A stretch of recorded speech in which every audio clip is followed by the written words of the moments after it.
Bueno, entonces, ahora vamos a hablar de conectividad en grafos.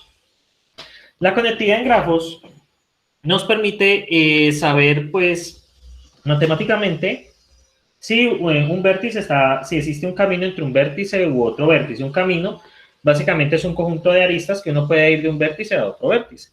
Y eso lo hacemos a través del producto booleano de la matriz de adyacencia.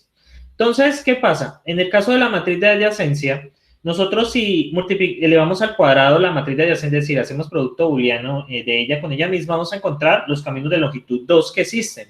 Si hacemos 3 veces, los caminos de longitud 3 que existen. Entonces, MR a la N, ¿cierto? Nos va a indicar todos los caminos de longitud N que existen dentro dentro del grafo, ¿cierto? Es decir, que 1 en MRN en un grafo dirigido significa que se puede ir del nodo Y al nodo J exactamente en N aristas en tal grafo. Entonces, miremos este ejemplo, ¿cierto? Miremos esta matriz de adyacencia. Entonces, tenemos la matriz de adyacencia de este grafo, pues que corresponde a este de aquí, ¿cierto? Y, bueno, si la elevamos al cuadrado, vamos a obtener los caminos de longitud 2.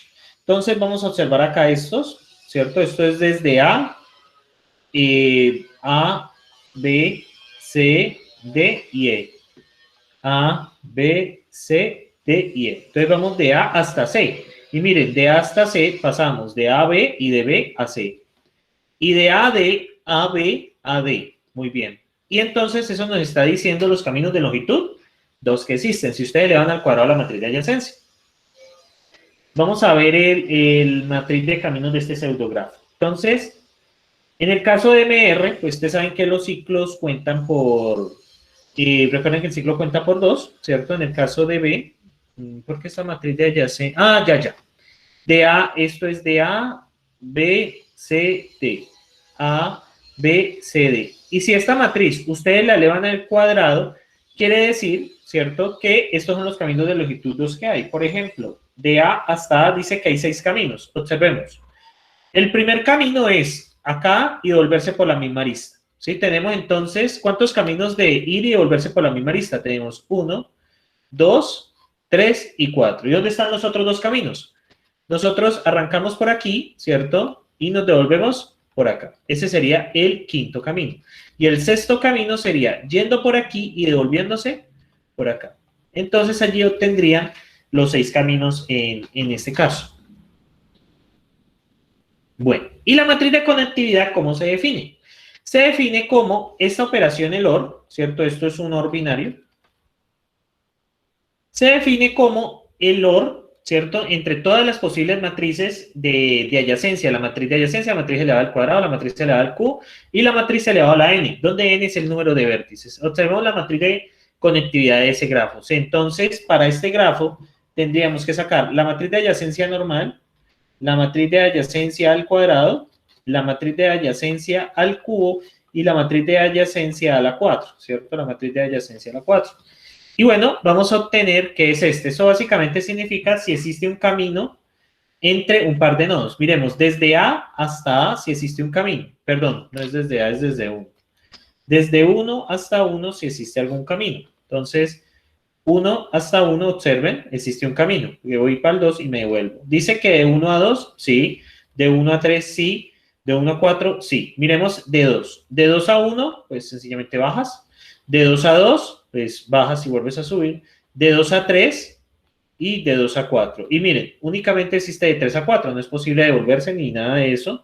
Y ahora, miremos el caso de 4. ¿Por qué es 0? Porque pues, de 4 usted no puede coger para ninguna parte.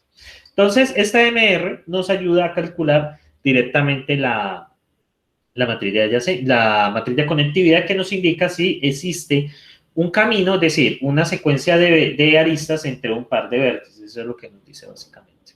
Miremos en el caso de los pseudografos. En el caso de los pseudografos, ¿cierto? Entonces, pues va a ser básicamente lo mismo. Entonces, esta es la matriz.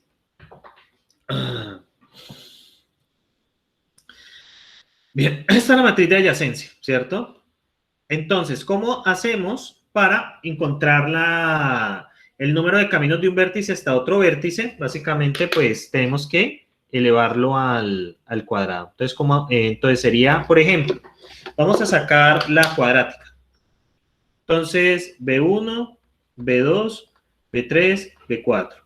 B1, B2, B3, B4. Voy a hacerlo desde B1 hasta B1 porque pues me sale muy largo. Entonces, este de aquí representa primera fila por primera columna.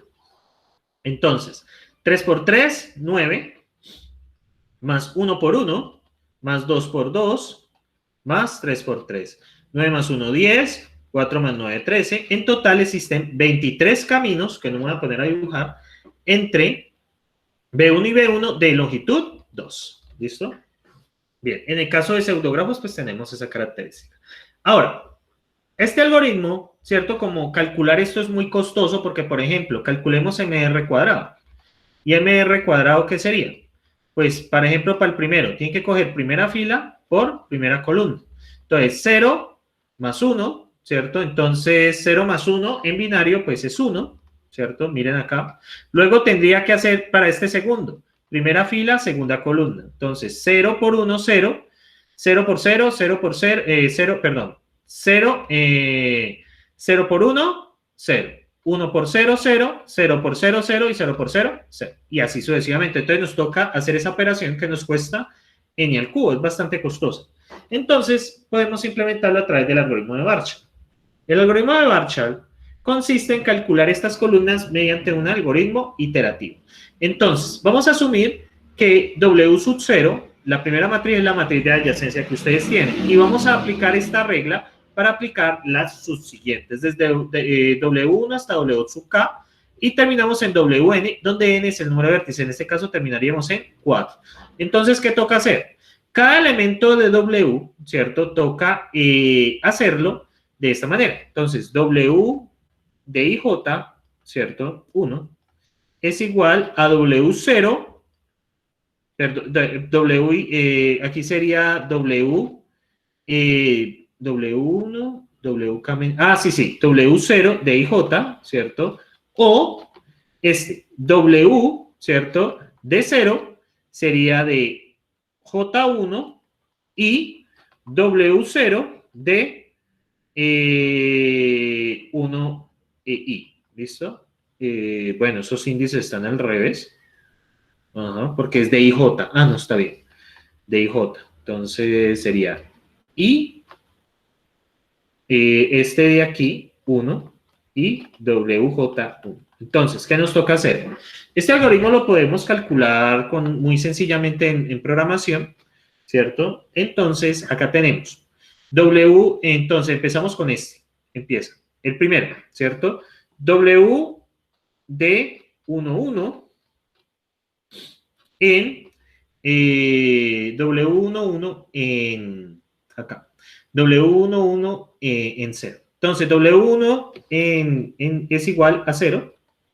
Entonces, tenemos este primero de acá vale 0 o W y J, pero como el vale 1, ¿cierto? En 0, entonces da 0. Y entonces dice de J1, pero como J también vale 1, también es el mismo. Entonces, eso nos da 0. Entonces, por eso el primero de acá es 0. Y repetimos ese proceso para todos. Miremos en el caso de W2. En el caso de W2, W2 de 1,1 es igual a W11 de 1 o, y ahora este I cambia. W, en ese caso sería IK, ¿cierto? En ese caso sería 1, 2 y W de 2, 1, ¿cierto? Vamos a ver, W11 pues vale 0 acá. Y miren estos dos, 1, 2 y 2, 1, o 1 y 1. Y pues esto va a dar 1. Entonces, por eso acá es 1. Entonces, ustedes pueden hacer un algoritmo, realmente este algoritmo es muy sencillo de implementar.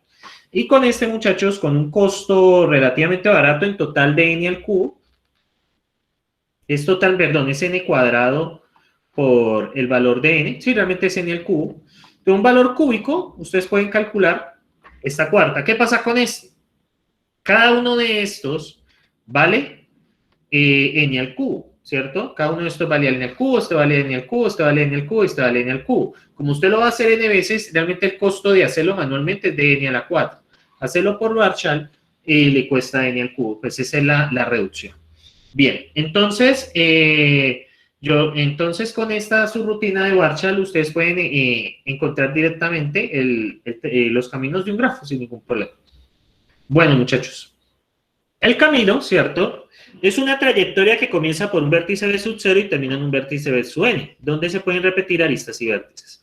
Un camino puede representar como una sucesión de vértices, bueno, B sub 0 como la sucesión de aristas. Básicamente el camino entre B sub 0 y B sub n son todas las aristas que usted tiene que atravesar hasta que usted tiene. Un camino simple es un camino que no repite aristas.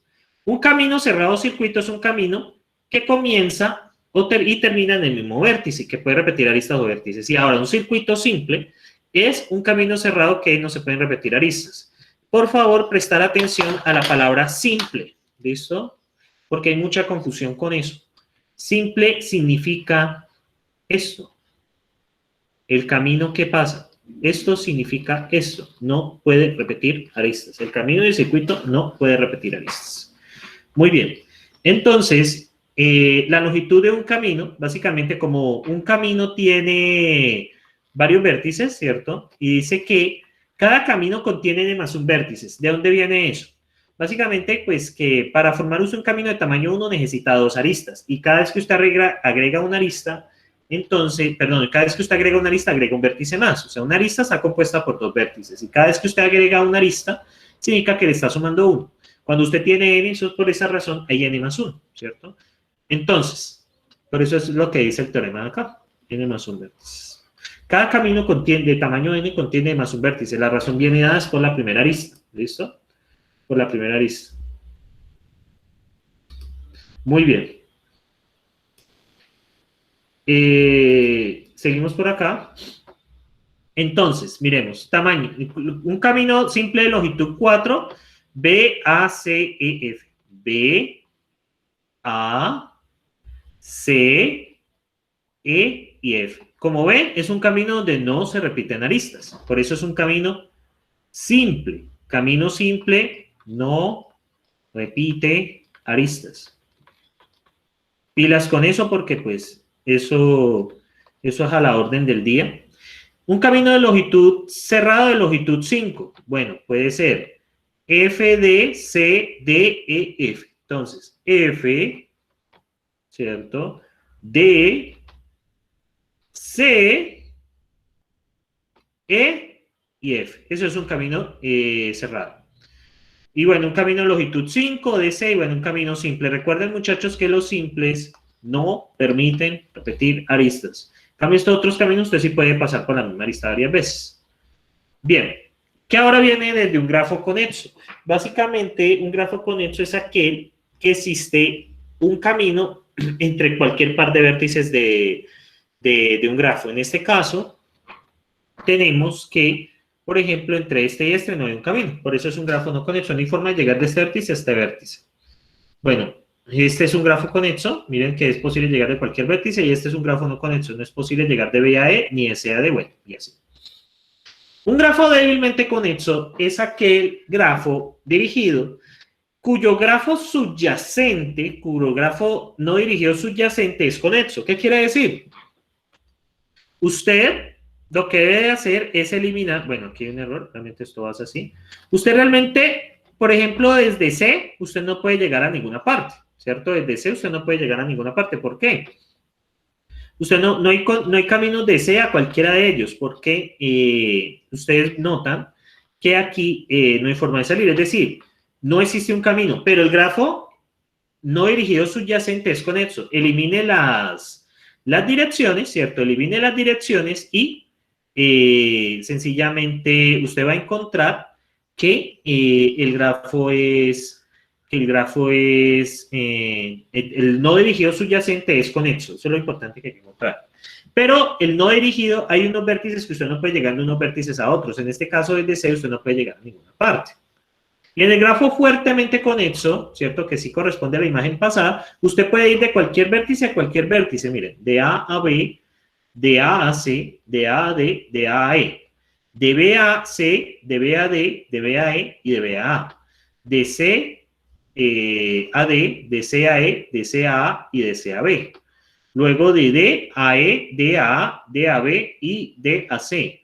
Finalmente, de E a A, E a B, E a B, E a C y E a D. Entonces ustedes pueden llegar.